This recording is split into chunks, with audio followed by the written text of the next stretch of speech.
Dear Kenyans, the violent build-up of state repression has brought us to this point.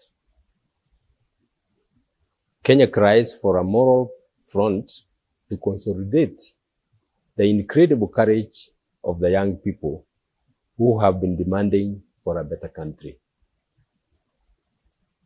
They were exercising their guaranteed rights to assembly and freedom of speech as unarmed citizens.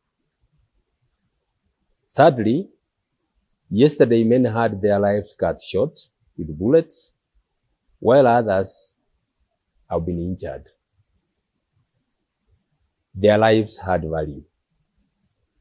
We condole and mourn with their families and friends and wish quick recovery to those still in the hospital. Many other Kenyans have had their property destroyed. This is unacceptable. The truth is this: these young Kenyans are not alone. Their voices carry the pain of millions of Kenyans who are tired of where the country is heading. Kenyans are tired of the violence, the collapsing economy, the poor health care, and the failing education sector.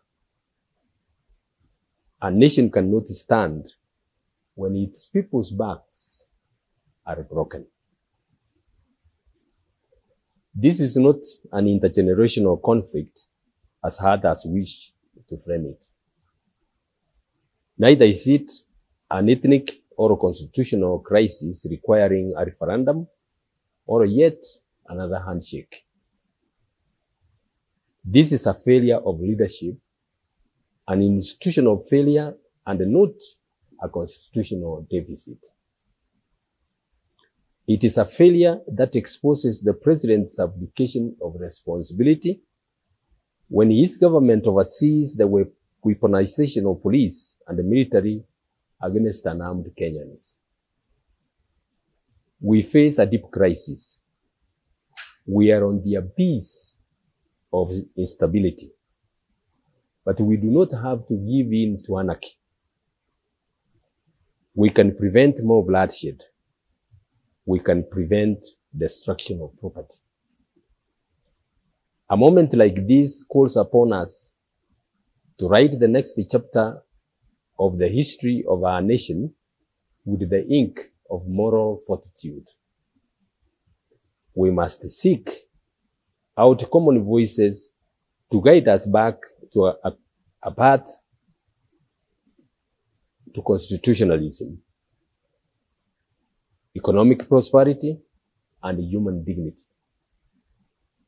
This moment calls upon us to put aside political interests and pursue the Kenya of our most courageous dreams. It is with this in mind that I have reached out to several leaders and organizations to find a solution out of the institutional and leadership crisis we face today, with 4 absolute essentials. First, we must listen to the concerns of the young people who have paid a heavy price since last year. We cannot entertain yet again elite settlements and handshakes that do not fundamentally change the welfare of Kenyans.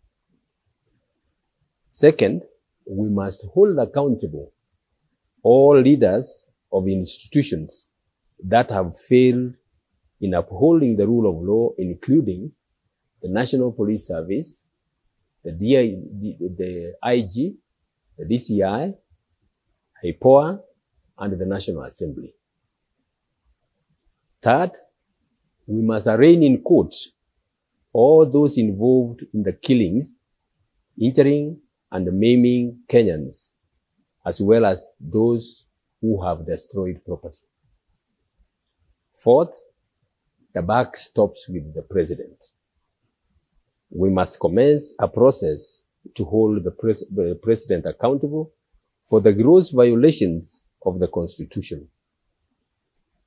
Kenyans can decide what this process would entail. I am confident that together we will reset this country to the rule of law, restore dignity, and rebuild our economy. I pray for wisdom and for continued courage for us all. May God bless you. Thank you.